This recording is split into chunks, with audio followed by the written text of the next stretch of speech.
Hello! In this week's episode, I'm going to show you another pattern that I've made. I'm also going to show you how to make a very simple pattern. So first I will show you what I've done, and then I will show you a very broken down version of it. The plant featured in this week's pattern is Paris Quadrifolia. It's a small flower that produces like a single berry at the center, but it's poisonous, so don't eat it. So first thing, you start off with a sketch. I've kind of done a asymmetrical design here.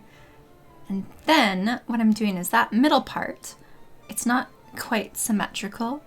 And as I'm going for an asymmetrical design, I don't want the middle to be asymmetrical, so we're just fixing that up and just doing the little bits and details.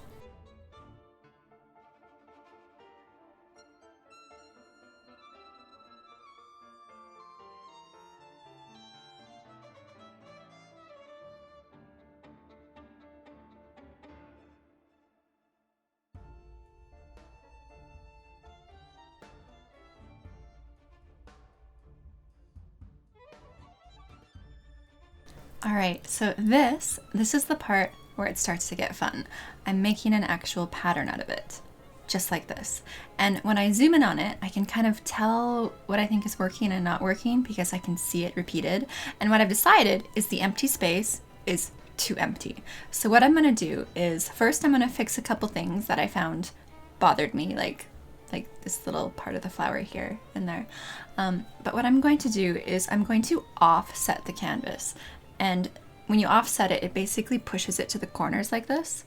And then that gives me the opportunity to fill the middle, the empty space, with more pattern.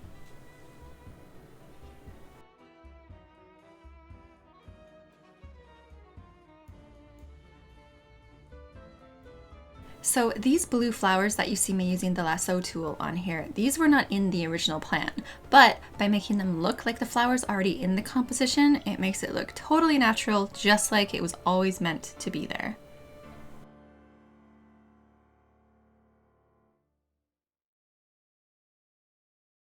And of course, if there's anything that you don't like, just fix it. So these flowers in particular were bothering me because they were just rough to begin with. And so I go in, I kind of adjust the shape, I adjust the color, I adjust the silhouette, and in the end end up with something that I am much happier with.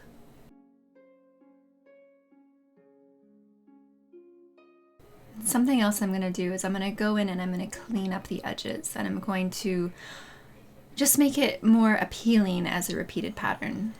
But I know that was probably a little bit fast-paced. So I'm now going to break it down.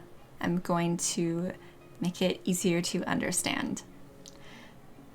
So first thing is you can draw a picture. I'm doing a bee because I like bees. And it's just simple. It's simple. You could do this.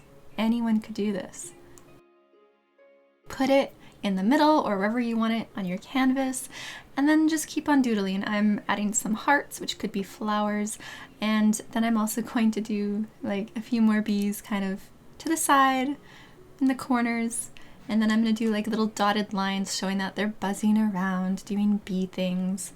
But at this point, this is the important part. This is how I offset the canvas.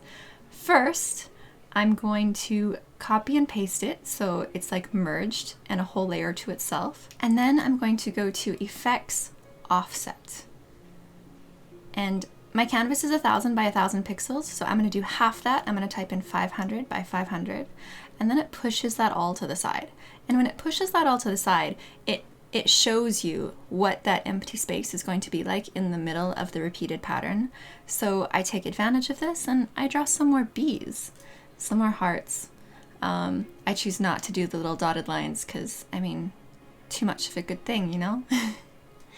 But yeah, and that's it. And then I'm just going to copy, paste, merged again, define it as a pattern, make a bigger canvas, and I'm going to paste that. So this is what it looks like after I do the offsetting. I'm going to show you what it also looks like if I didn't offset it. So if I didn't offset it, then you would be making this defined as a pattern. And instead of looking like this, you would have this. Yeah, cute. It's still cute. Hopefully with that information you have some cool insight into the process of making a pattern. As always, you can find me on my socials. I'm on Tumblr, Facebook, Twitter, Instagram. I would love to see you around there, but I would also love to see you around here. So please subscribe if you haven't already. I don't know what I'm doing with this flower.